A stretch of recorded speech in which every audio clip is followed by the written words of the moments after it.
We're here at the Four Seasons Hotel in Toronto. We got Metallica, and they're co-hosting the Power Hour this week. Guys, how you doing? We've started. We're on the air. We're on the air. This is like live and direct. This is like live right to that camera there. Look, we're not live on tape. It's too early. It's never too early. The last time we met up with you guys was at the Cow Palace in San Francisco. I don't remember. We don't remember that funny thing. Kirk and Lars from Metallica. Tell us what it's all about here in San Fran. It's cold. It's over. It's cold. It's wet, and we're waiting for the next earthquake. And that's it. And what are you guys doing? What are you guys doing? Are you a little bit of retirement, a little sabbatical thing here? It's over. We've broken up. No, you've got the scoop. They've broken up. Turn the camera off. It's over. So you're in town to do a bill. Let me run down this bill. Let's make sure I get it right. Black Crowes, Warrant, Wrong. Metallica, Aerosmith. Is this correct? They didn't tell you about Led Zeppelin reforming for Get the out gig? of town. Who's playing drums? That's a secret. Okay. Anyway, yeah, that's You're in town to do this gig. You do this gig. You're on the bill with like Warrant. Let me get it again. Black Crowes, Warrant. Why do you have to keep on reminding us? And Aerosmith. So last time we talked, you guys were going to Egypt and Hawaii. we were breaking up, but we reformed again. Oh, you're reforming. It's just kind of like Metallica Mark II. Yeah, this is the reunion tour. So why are you guys doing this show? What's happening? For fun. We're doing it. Yeah, we didn't have anything to do this weekend, so. Yeah, it's a vacation for us. Instead of going to Egypt, we came here. Let's get back to the word fun. You're doing it for fun? Fun. We do everything for fun. It's a key word. It's not reflected in your music, however. Hey, there are two sides to everything we do. Yeah, exactly. There's two approaches we take to everything. No, basically, Aerosmith asked if we would come play with them at a bunch of shows, and we are in the middle of preparing for the next record and getting songs together and so forth, and they wanted to do a bunch of shows with them in the States and stuff, and which was a little too much to do at this point in time, but we wanted to just play with them, and when somebody like Aerosmith asked you to come, you know, support them, it's like, done deal, we're there. Tell us when. You guys are here to host the show. We're not going to do like an interview or anything, so what I want you to do is right now, let's pick some videos that you guys like. We'll start the music right away. Wow, what should we pick? Gee whiz. Good thing we have the script. We brought the script. Yes, we just made it up in the last 5 minutes. Let's see, Bronski beat The Cure. Get out of here. Get something else. Okay. Red Hot. What should we start with? The Chili's? Yeah. Yeah, it's my favorite. Yeah. Chili Peppers. This is the Red Hot Chili my favorite band in the Peppers. last 6 months. He's known about it for years. I'm latecomer as usual. And here's the Red Hot Chili Peppers with Jungle Man first. Yeah, we're going to have to play two. We're going to make you watch this. Yes. Red Hot Chili Peppers, Jungle Man. On the Power Hour. On the Power Hour. Okay, we're back. We're back with Metallica on the Power Hour. And so you guys, you're big fans of the Chili Peppers? Yes. Yes. Okay, that's all we're Okay, talking we about. already talked about that. Okay, we got to talk about rock and roll and reading. And reading? Reading. Do you guys read? No. No, you don't read. Tell anyone. Johnny, one was inspired by Johnny Get Your Gun. By Captain Satan. Captain Satan, New Jersey Devils. Sorry, the AIDS of censorship, sorry. It was only a joke. It was only a joke. Now, this is sponsored by, it was, not sponsored, what's the word? Influence. Influence, thank you very much. By. Sponsored by. Beer. Johnny Get Your Gun? Johnny Get Your Gun or Johnny Got Your Gun? Johnny got his gun. Johnny got his gun? Is this silly enough? Now, but do you guys read? Do you read on the road? That's actually, I think a lot of people have a misconception about how that actually came about. It was not, a lot of people think that we read the book and then got the idea to write the song around that. It was actually, we had the idea of writing a song about a guy in that situation, and then Cliff Bernstein, our manager, told us about the book, and then James went out and read it. Read the whole book, incredible, and sat and scribbled little ideas Homework. for the lyrics. Homework for James. But it was actually, we had the idea first, and then we were told about the book and the story, and then eventually, obviously, the movie, and then it turned into this video and all that. So you guys, you don't read? You're not voracious? I read. We just learned. Yeah. We've had a teacher with us on the last tour. We now can read like on the next set list tour, and stuff. we're gonna have a bookmobile following the bus. That's a good idea, actually. You don't wake me up, I'll be like this for years. How important is actually doing a live show to you guys? Very important. It's very important. Very important. The whole day is based around the live show, and you have to fix your schedule around it. Make sure you have enough. Definitely. What's cool about time to sleep and what's cool about these gigs is we're only playing like an hour and 10. We're used to playing like 2 hours and 20, 2 hours and 30. So this is nothing. Not much responsibility on these kind of gigs either. But I'm talking about as far as sitting in the studio recording your record. Really? Okay. Tell us about it. Okay. You've been around us a bit, haven't you? Do you want to help us with our set list or anything? But you're sitting in the studio recording a record. I mean, that's one thing. But then when you go out and do a live show, I mean, and you see the faces of the kids who actually bought the records, but more importantly in your case, bought the T-shirts. I mean, Metallica is like, I mean, kids are emblazoned from like coast to coast. Well, every part in the world with Metallica T-shirts and jackets. How does that make you feel seeing that? It's great. No, I mean, look, I mean, you can... No, it's like, dude, what do you want? Cliche answer number 7. Yeah. Oh, I mean, of course, it's incredible, but I just feel sometimes when you sit there and it's great and we have the best, and sometimes it sounds forced. Of course, it's incredible seeing people in Metallica. It was the marketing, too, and the merchandising. I knew about Metallica by their T-shirts more before I knew about their music. That's actually how we hooked up with our management. Seriously, so they saw Metallica shirts like everywhere, and they said, "Who the hell is Metallica?" And they like started to find out and then hooked up with us. But you know, obviously, it's the greatest thing in the world. But you try and not just let stuff like that, you know, be part of how you think and how you approach things, because then things have a tendency to get a bit contrived, you know. Just don't worry about it. You know, we get these letters in from these thrash fans, as it were, and they say. One time I had who do I have on the show? Overkill. We talked about Overkill, and I said, "Lighten up, boys." I mean, I think sometimes these thrash guys take it a bit too seriously. But yet we had the guys from Nuclear Assault in. They said they listen to all different types of music. Oh, I mean. And I know you guys do. Yeah. And do you think that's important? I mean, if this wasn't the Power Hour, you know, there'd be a few other videos thrown in there. Seriously. Absolutely. For good measure. I mean, we listen to, you know, you name it. We're musicians. We like music. There was like a few years, like, you know, 81, 82 was like, if it isn't Motorhead, but then we just started broadening our horizons, everything, you know, from Simon and Garfunkel to classical stuff to, you know, rap stuff to Jason listens to all this Motown stuff and Grover Washington.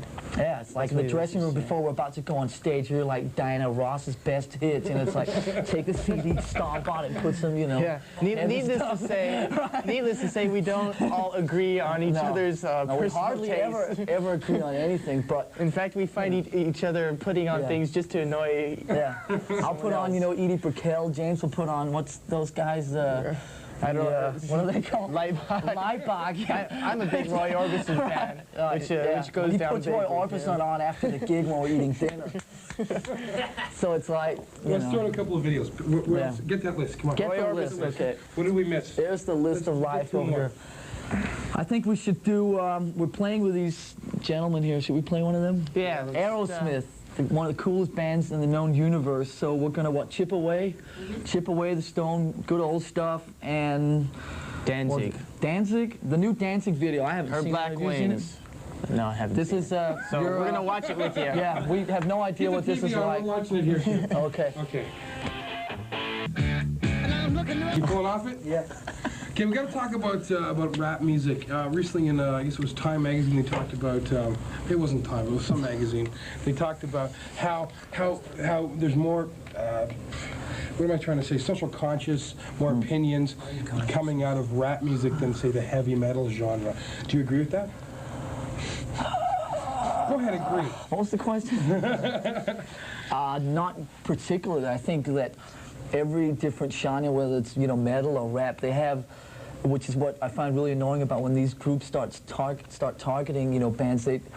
They'll throw in like heavy metal and they'll just target all heavy metal stuff. They won't actually sit down and realize that, wait a minute, there actually is a difference between, say, you know, Poison and Slayer, or John Bon Jovi and, you know, Skid Row or whatever. It's just all these different bands that all have their different things going, you know, and it's just, like, for instance, we've always had a different approach lyrically and attitude-wise and so forth than a lot of the other more sort of LA kind of metal bands and so forth, and it's just annoying that we always get thrown in with them.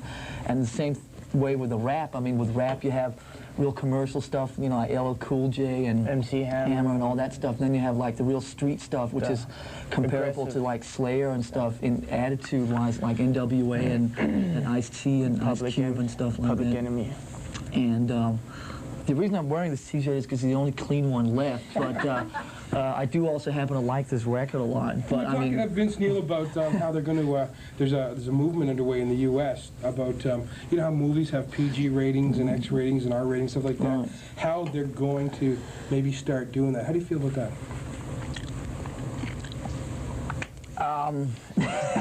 I think, you know, I mean, if these parent groups, it's like, it's kind of like, you know, if there's an R-rated movie, it's like that just makes you want, if you're a little kid, go in and see it even more. If like you're rebelling against your parents, you know, yeah, I got this album and I keep it under my bed and it's got a big X stick on it. It's like then when It makes my it all parents the got juicier to have. Yeah. It's like, you know, whatever you're not allowed to have, you want. It's like, that's the natural thing about growing up and stuff like that. When it's forbidden, or it's like put away so you can't reach it, it makes the curiosity grow and it makes you just look for it. So they just slap a rating on Metallica's show. What would I don't. The only thing that could slap a rating on, I think, would be the language. I mean, anybody that's familiar with what we do in the last few years, I mean, we've been pretty lucky that most of these parent groups and stuff have left us pretty much alone because, you know, there's not really much they can get out of lyrics like Injustice for All and Short of Straw and stuff like that, who deal with basically what they're about. And so, you know, obviously language is something they could go after, but I mean, that's not something we're going to change. That's part of who we are. And it's more the language in between songs also. Right. we have a video called One by you guys, but we don't have really anything else, do we? If you do, let us know, because it's the only one we've released. Unless you want to play something off Cliff and Mall, and I don't know if that sound quality is good enough for anyone. What's with it? Why no videos? You know, it just, you know, it took some time to figure out how we wanted to approach it and so forth. There was a few years where I think we were really frightened of the whole thing, and looking back on it now, I don't really know why, but I think once we did that video, it was like, it was a lot of fun to do it, it was a lot of fun to deal with, and I think that it'll definitely not be the last Metallica video. And it worked in a positive way for us also. You know, the challenge is going to be to keep coming up, if we can come up with ideas that are obviously completely different from that one, but also from the one video, but just ideas that, you know, are cool enough to just, you know, different from the rest of the metal stuff, and just cool, you know, a lot of it's obviously going to be the songs and what happens with the new record, but I think we'd all really like to do some more vids. But it definitely opened up a whole new area for us as far as videos are concerned.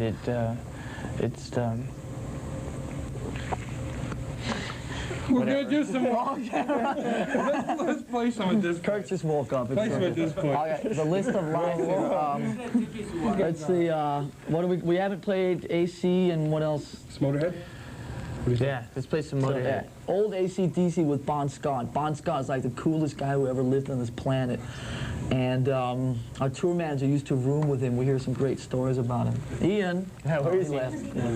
And what else? Motorhead. Wait, what? It's old AC/DC Jailbreak from way back in like the mid-50s or something. It's like one of their, I think it's their first video from like 74, 75. And Motorhead, which song? What do you got? Old stuff? Ace of Spades. Ace of Spades, yeah.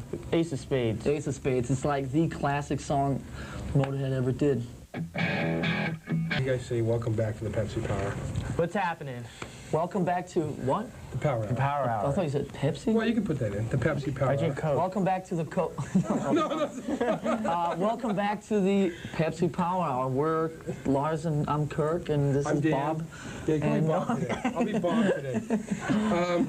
Sebastian Blocky's in the bathroom. He's going to join us later, I think. But listen. Are you throwing up in there already? Make sure you wash your hands.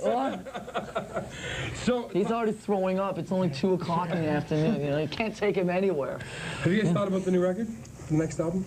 We thought about it. Yeah, give it a little thought. No, seriously, we did a bunch of gigs in Europe in May, and the last 3 weeks before we came up here, we've been basically putting all the stuff together, all the tapes, going through, getting all the ideas together, and we just started doing a couple things before we came up here, which, like I told you earlier, is like the main reason we, you know, even though Aerosmith offered us a bunch more gigs, we really want to start, you know, writing new songs and make the record of life here.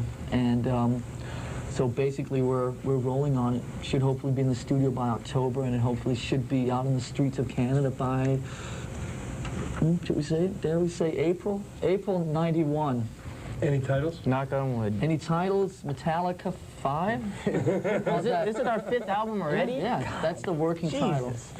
Pretty original, huh? What is the songwriting process for you guys? I mean, like, who decides what goes where? We drink a lot, and then, no. We pull pieces of paper out of it. Right. It involves tapes a lot. We, like, everybody puts all this stuff down on tapes and stuff like that, and then sit and shift through them and get, like, all the main ideas and just start building skeletons of songs around those ideas, and then, you know, lyrics and vocal melodies and stuff come later. But me and James usually just fiddle with, like, getting the basic things together, and then the other guys come in and add stuff. And then what we're going to start doing more this time, which you also did on Just, is working a little more with the vocals. Like on the early albums, we'd like write all the music, and then we'd record it, and then James would come up with the vocal melodies after everything was already recorded. It's like, oh, that's really nice. Vocal melody goes like that. So it's like we started working. This is Ian, our tour manager, the legend. Scott. He's roomed with I me. slept with Barney. This guy. The same day. I'll do anything. Me and Kirk are going to leave now, and you can interview Ian. But, you know how, like, we played some, like, Motorhead, we played some Bon Scott, some Jailbreak, we played, you want to play Thin Lizzy coming up? Yeah, Thin Lizzy. Now, I gotta ask you, like, when you were buying records when you guys were kids and stuff, is Hey, this, like, shut up over there. We're is doing an this interview. what you were buying? Is this what you were buying? This is it. I stole a lot of Yeah. No, sure. I mean, I grew up in Denmark, and, you know, obviously more the European stuff. Bands like Aerosmith and Rush and stuff were never really that popular in Europe in the 70s when I was growing up. So for me, it was more like Purple, Thin Lizzy, Sabbath, UFO, and obviously everybody goes through 15 minutes of Kiss. And then for me, it started turning into like more the new wave of British heavy metal, and oh no, here it goes again, talking about Diamond Head yet another time. Well, tell us about that record you were working on, How long do you have? the new wave of British Now, this is a metal. Metallica interview. Yeah, well, come on, you brought it up. You brought it up. I've put this compilation record together with a bunch of my favorite new wave of British heavy metal songs, and that's it, and it's coming out in July, so buy it. There you go. When do I get my copy? When do I get my copy? So let's throw in a couple more videos. Okay, Thin Kurt Lizzy. wants Thin Lizzy, Jailbreak. and the boys. what else we got going here? Let's play more Chili's. Let's just Chili's for No, the next. let's finish with some Chili's. So let's play Thin Lizzy and... Hey, wait. Oh, yeah, We're it's the your show. hosts. Yeah, come on. Who is this guy? Go ahead, take it away. Okay, Women in uniform. Old Maiden, Iron Maiden. Pre-Bruce. Okay. Who is that? Yeah, Who is that? Anyway, so we got Women in Uniform, like Old Cool Maiden with Paul Di'Anno singing, and Old Thin Lizzy, what is it, Jailbreak? Jailbreak. No, that was the AC/DC song. Which Thin Lizzy? Boys are back in town. Yeah. This is the old classic that what's-his-name also covered last year, but this is the original cool one. Boys are back in town. Take it away. You're going, after this show, where are you going? Back to the hotel. We're getting a little silly here. We're going to Rochester, 5 minutes down the road, you know. This is probably not airing before the gig, is it? No. Oh, okay, so I can't tell them to show up. So there. say you had a fabulous gig here in Toronto. It was great. A lot of people were Hope you like the show in Toronto. We love Right, that we haven't played yet. How'd you like that show? Was it great or what? God. What do you think of that ending, huh? So speaking of ending, Speaking of... let's bring somebody. Yeah, we found... There's this Metallica fan wandering around down in the He lobby. got through security. Looking for James. Come on in here. Come over Come here. on, get your butt over here. Okay, because we're Oh, he doesn't want to be seen with us. gonna wrap the show up with something here. Okay, here, I've take been this a one. good boy. This is open forum. This is open Now forum. tell us what Sebastian you wanted has to a few things he has to get on. Sebastian's commentary. This is a little thing. say. This is a little thing. They want me to hold it, I was Ben? telling Lars about the other day. man, is this a Shure 58? There was a little comment that I noticed, which was on your fine station, which, you know... What's called power? No, it was not on the Power Hour. It was not on the Power Hour, because Dan is someone that appreciates music and doesn't try to enforce his opinion. I thought you were on the pop. Happy Father's Day to all you dads out there who have to put up with you Metallica freaks at home. If your son is into Motorhead and wants to look like Lemmy, you have my sympathy and understanding, I might add. I have a Metallica freak at home who wants to shave his head and call himself Wiener. It's just something that there's a lot of stereotypes in heavy metal, and I want to congratulate you, Dan, for not being one of these lame people who can't say something to someone's face and has to say it like behind their back in front of like 3 million people. And I want to say, round of applause for our special guest, Sebastian Bach. That's true. Yeah. And you know, the funny thing is that he's going to be at that